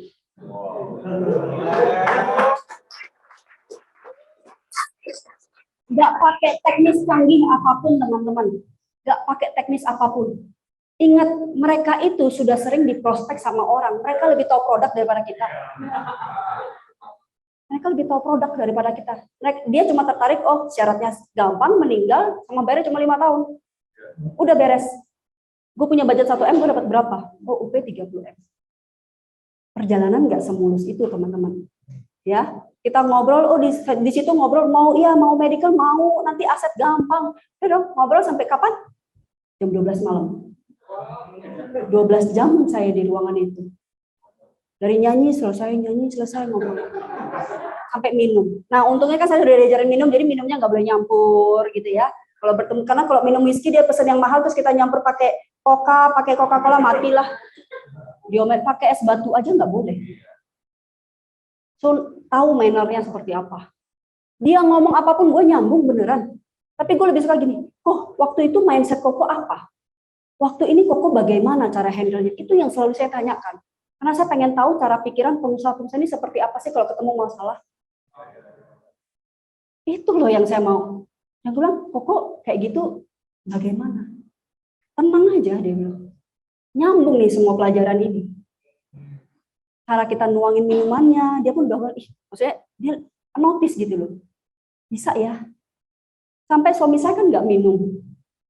Sampai saudara bilang gini, lu nanti next time nggak minum, nggak diajak pergi lagi loh, cuma lady doang.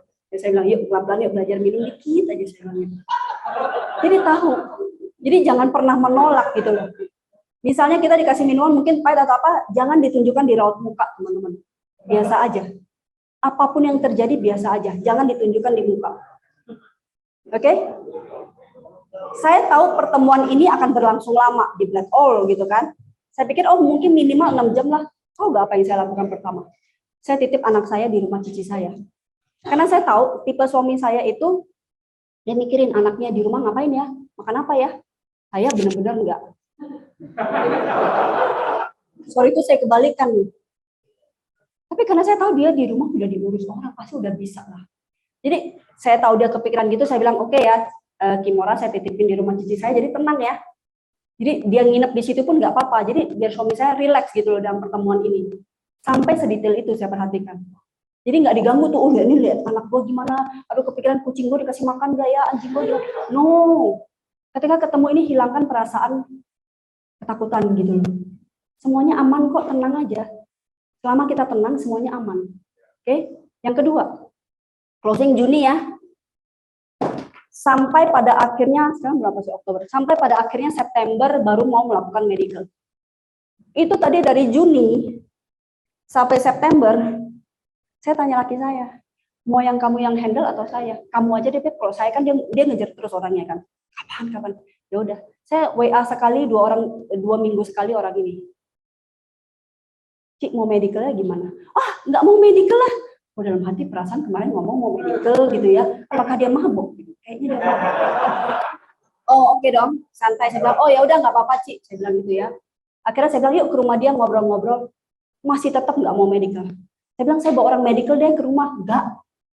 Oke nggak apa-apa santai. 2 minggu lagi. Jadi gini, sebelum itu saya cari tahu Cik kegiatan lu sehari-hari ngapain. Oh gue pagi sampai gini ngurus anak gue begini-gini. Oh jadi saya tahu WA dia tuh kapan bagusnya. Jadi nggak sembarangan gitu loh. Saya tahu kapan harus WA ini orang. Saya tahu kapan harus bertanya. Karena kan sensitif. Ini bubar loh, gitu kan? Udah dong. Akhirnya pertemuan kedua saya bilang, yuk ketemu lagi. Dia bilang, Lady ngapain ke rumah? Mau ngobrol aja, Ci. Koko nggak ada loh, nggak apa-apa, nggak perlu Koko, ketemu Cici aja. Oh ya udah. Ketemu ngobrol-ngobrol. Saya bilang sama dia gini, Ci, jujur saya sudah cari medical yang treadmill ke rumah tuh nggak ada. Saya bilang gitu. Jadi mau nggak mau Cici harus ke tempatnya. Dia bilang, saya nggak mau, saya nggak pernah loh ke rumah sakit. Kalau agent tadi mungkin panik ya. Saya bilang, oh nggak apa-apa Ci. Menurut Cici enaknya mau medical di mana yang Cici biasa. Saya di Singapura boleh nggak? Boleh. Silahkan, kapan Cici mau pergi? Yuk saya temenin gitu kan. Tunggu Koko ada waktu. Nah permasalahannya Kokonya nggak pernah ada waktu. Gitu ya. Dia bilang, September kan kita mau ke Amrik, mungkin Agustus lah ya. Tapi nggak janji ya. Dia dong, Agustus kita datang lagi. Cik, kebetulan nih kita mau ke Singapura, mau bareng nggak? Kita temenin deh, bla bla bla bla. Tapi Koko oke nggak kalau kita temenin? Ya oke aja sih. Ya udahlah. Yuk minggu depan dia bilang ke Singapura dari segala macam. Oh ya udah, lampu hijau ya, mau medical ya. Pas nyampe rumah, Lady kayaknya Koko nggak ada waktu deh. Kayaknya nggak ini. Ya udahlah, kita Jakarta aja deh. Wih, puji Tuhan mau medical di Jakarta. Tapi cari maksudnya yang bersih, yang apa ya? Karena memang dia nggak pernah ke rumah sakit gitu loh. Dia selalu apa-apa ke Singapura segala macam. Cari tuh semua, cari dah harus deket. Pokoknya Cici jam segini udah harus kembali ke rumah karena ada begini. Oh, oke. Cari, akhirnya ketemu. Akhirnya dia mau melakukan medical, itu pun baru terjadi di 1 minggu sebelum dia berangkat ke Amerika.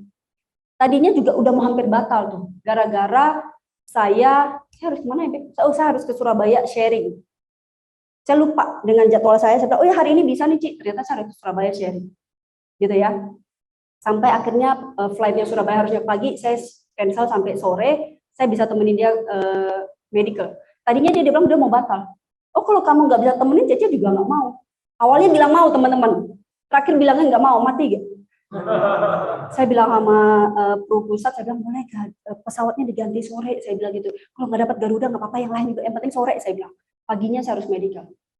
Udah diganti dong semuanya, ternyata Lady kayaknya besok nggak bisa medical. Gimana perasaan kita? Karena Cici lagi M gitu, jadi nggak bisa. Oh gitu ya. Tapi teman-teman untungnya saya belajar tenang. Saya bilang nggak apa-apa Ci. Nanti aja hari Minggu depan Cici kan saya sampai tahu jadwal dia fitness loh. Pokoknya jam segini, pokoknya dia udah pernah bilang hari Senin, Rabu, Jumat Cici fitness, pokoknya gini-gini. Oh ya udah, saya pilih Selasa. Udah bersih belum? Udah. Oh ya udah, yuk. Jadi sampai saya harus tahu jadwalnya dia, jadi saya bisa mikir, oh dia harusnya medical gini. Jadi apapun penolakan dia, saya tenang aja. Tunggu ya. Kalau kita lagi begitu, gua nggak mau nih. Terus saya, ini Cici harusnya begini. Nggak bisa. Dia bilang, ini Cici nggak perlu loh ya sebenarnya asuransi ini. Dia bilang, ini karena saudara, saya mau bantu. Saya bantu mau banyak kan. Saya bilang, Cimi, ya nggak apa-apa. Nanti Lady cariin lagi. Yang penting selama Lady nggak kontak, berarti Lady masih cari jawaban ya. Mereka ini tipe orang yang, kalau lu udah janji sama gue, lu harus tepatin. Jadi saya paling nggak berani kasih satu janji kepastian. Jadi saya harus cari caranya dulu. Sampai saya bilang, Cik, Koko ada kenalan nggak ya rumah sakit orang mau gini-gini. Semua saya cari, segala sumber saya cari tahu. Sampai saya bilang, Cik, ternyata nggak bisa. Harus begini. Cici gimana? Ngobrol sampai nemenin minum soju di rumahnya. Sampai segitunya. Jadi benar-benar kita kan sudah dilatih HO bagaimana, cara ngomong seperti apa, tapi mungkin kita kadang lupa dengan manajemen emosi kita seperti apa. Itu penting. Makanya tadi saya bilang, yuk tenang. Karena kalau lebih tenang kita pasti bisa cari segala solusi. Kreatif banget kok kita. Ya kan? Bohong sama leadernya kita kreatif. Der, gue mesti ini gitu kan. Kreatif lah, udah lewatin lah masa-masa itu juga saya, teman-teman ya. Apalagi untuk nasabah pasti kita akan lebih kreatif. Ada premi besar soal di balik itu.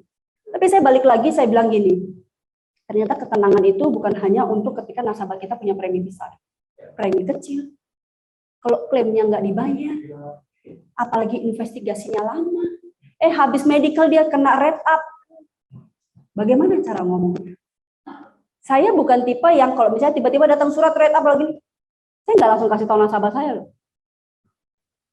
Saya pikirin dulu, oh terakhir saya ada ngomong sama dia begini-begini, oh dia gini. Saya mikirin dulu beberapa hari baru saya cari tahu dia. Saya kasih tahu dia. Misalnya kemarin gara-gara cuma apa kena H20 ya. Dia beli PGB kan preminya dari 3,5 juta, pokoknya naik jadi 4 juta naik jadi 5 juta, tapi Gold B opsi 2 turun jadi Gold B opsi 1. Untungnya waktu itu saya ingat dia bilang gini, Lady pokoknya budget gue untuk kesehatan tuh 5 juta. Kalau misalnya nanti gue kena red apa-apa, pokoknya 5 juta gimana terbaik, tetap mau Singapura. Oh ya udah, jadi pokoknya setiap surat itu datang dan segala macam saya pikirin dulu. Oh terakhir pembicaraan saya sama dia seperti apa ya? Baru saya merangkai kata-kata. Tulisan saya di WA aja, saya pikirin nih. Apalagi kalau menjawab klaim nggak dibayar, investigasi lama, kena red up, pengecualian, kayak gitu. Bahkan yang nasabah saya besar ini bilang, kok Prudential ribet banget ya, padahal gue mau taruh duit loh, dia bilang. Oh iya Ci, masalahnya bukan cuma Prudential doang di sini, banyak sekali perusahaan asuransi bukan Prudential, saya bilang. Karena OP Cici gede. Jadi bukan Prudential, saya setuju sama Cici, selalu setuju sama dia. Iya ya ribet memang, tapi nggak apa-apa Ci, saya lakukan yang terbaik. Ya, nah akhirnya dia September kemarin ke Amerika dan nanya, hasil gue gimana? Saya bilang, beberapa hari saya baru bilang sama dia, Ci, udah away approve ya, tinggal bayar.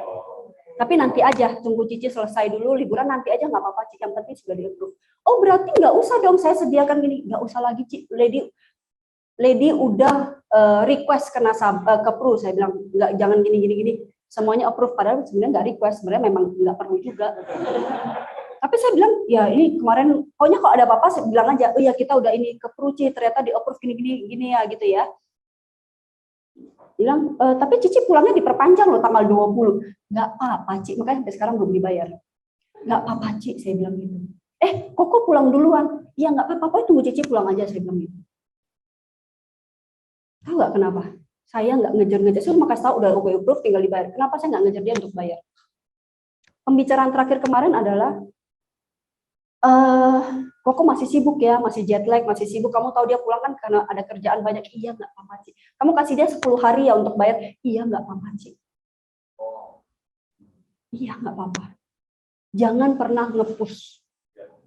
Santai aja. Jadi saya ketemu dengan suaminya tuh dari Juni sampai sekarang tuh cuma 2 kali. Pertama yang tadi 12 jam, kedua 4 jam.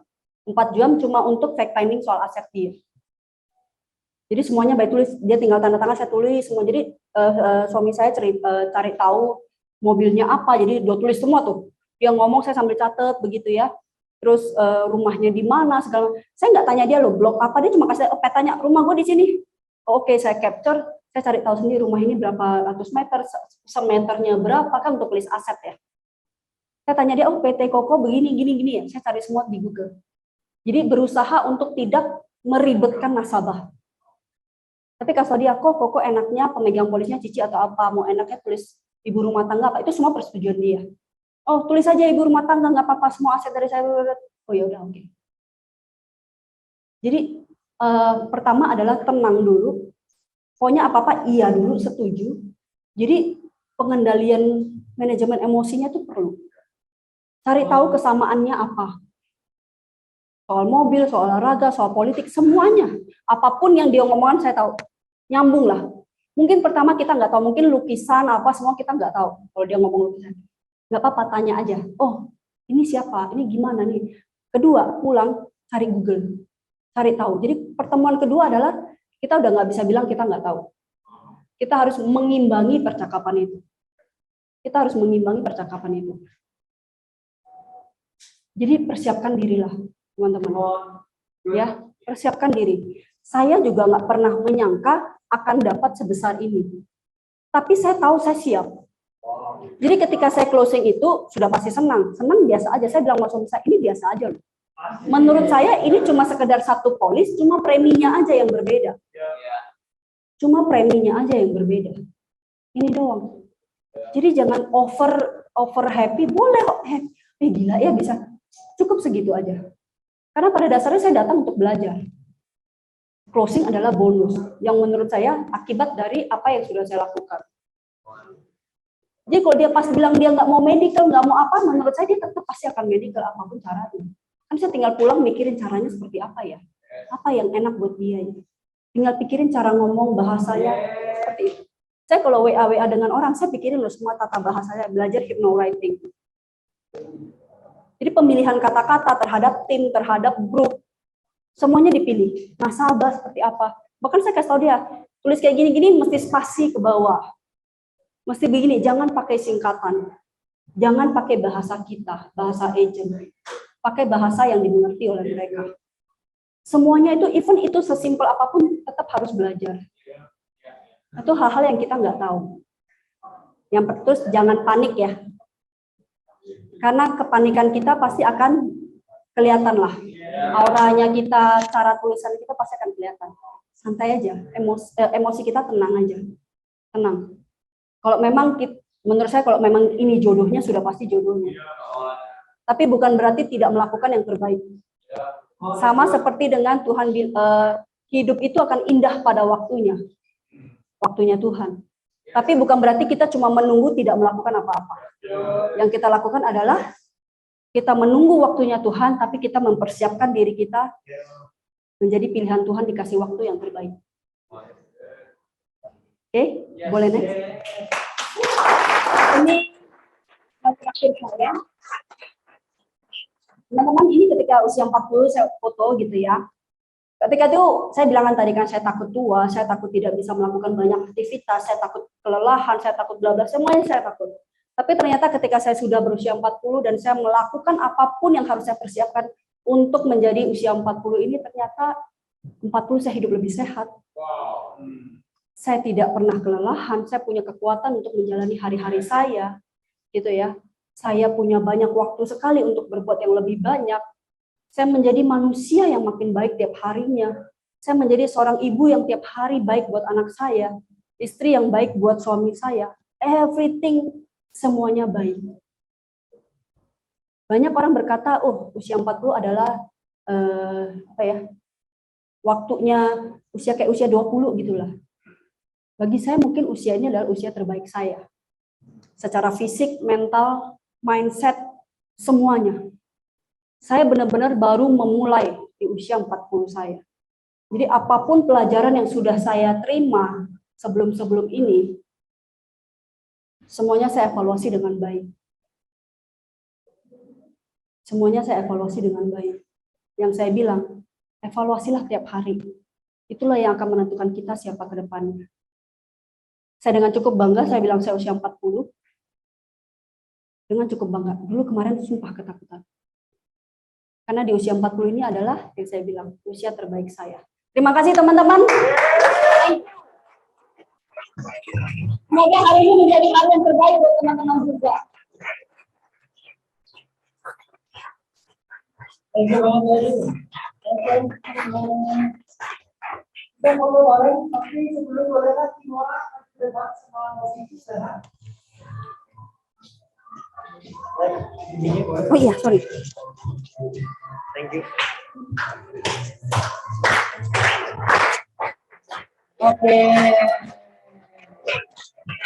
Oke, saya mau nanya. Oke, nggak di-set. Saya mau nanya, masih berdiri nggak apa-apa. Kimora, hal paling bagus apa yang Kimora belajar dari Mama? Coba pikirin ya. Mama itu bagusnya menurut Kimora apa sih yang bagusnya dari Mama? Oke, boleh ceritanya Kimora ya. Cobain. Coba kasih waktu sama Om. Ya, apa hal yang bagus yang Kimora lihat dari Mama? Apa? Apa Kimora?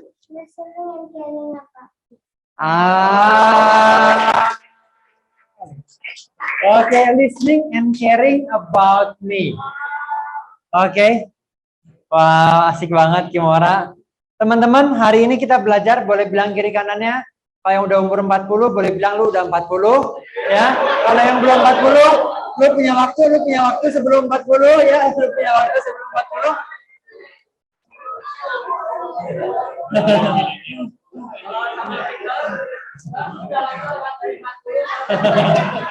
Oke. Kita legacy, kita mau bilang kita bersyukur kalau hari ini Lady boleh tinggalin tim, Lady boleh datang jauh-jauh dari Jakarta sama Ko Vicky, sama Kimora, boleh stay di Bandung, kasih yang terbaik buat kita. Oke, kasih semangat, kasih sebuah testimoni yang saya tahu ini akan mengubahkan hidup legacy.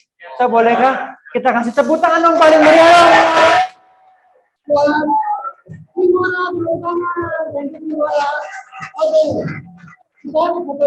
Thank you banget Ko Vicky. Kimora, thank you. Lady, thank you banget. Wow. Oke, silakan duduk. Kita akan akhiri sebentar lagi session final sprint ini. Oke. 3 jam ini. Saya nggak tahu dengan kalian, tapi 3 jam ini merubah pandangan gua, merubah arti gua tentang yang namanya final sprint. Oke, 3 jam ini bisa dua buah cerita dari Tracy. Tadi Tracy ceritain dengan bagus bagaimana dia realnya waktu dia ngejar AAD. Dia pergi ke mana? Dili. Ke Dili, dia pergi ke sana, dia jauh-jauh, umur 24 tahun, gila-gilaan. Tapi dari seorang Lady kita cerita, kita dengar bagaimana why-nya.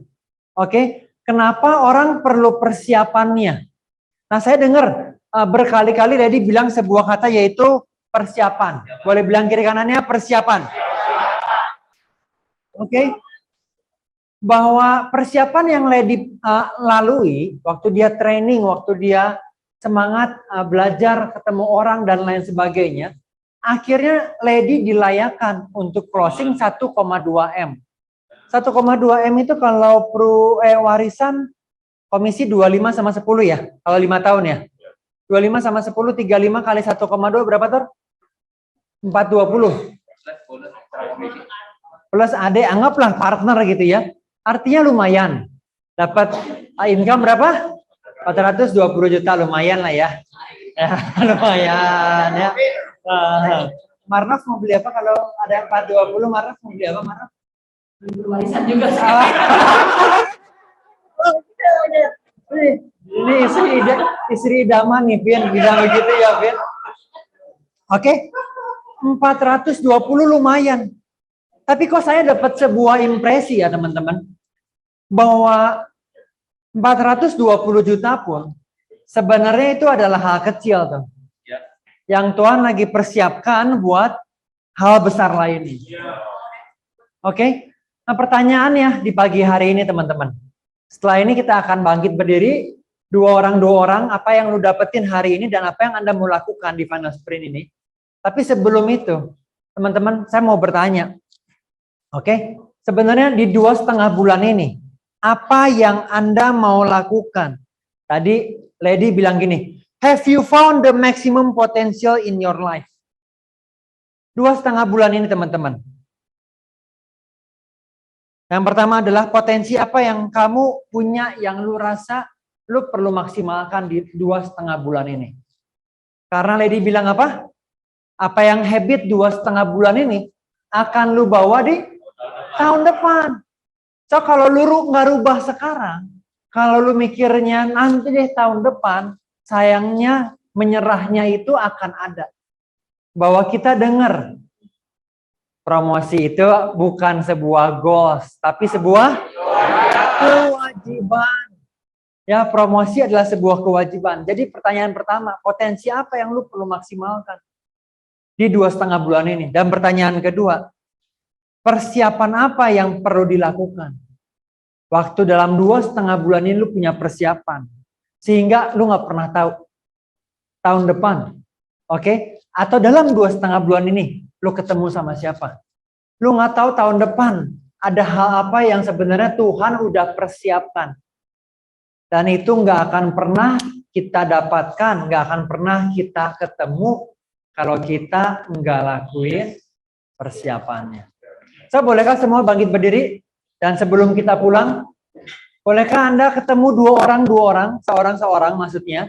Oke, ketemu berdua dan ceritain selama 3 jam yang sudah ada, hampir 4 jam yang udah ada. Oke,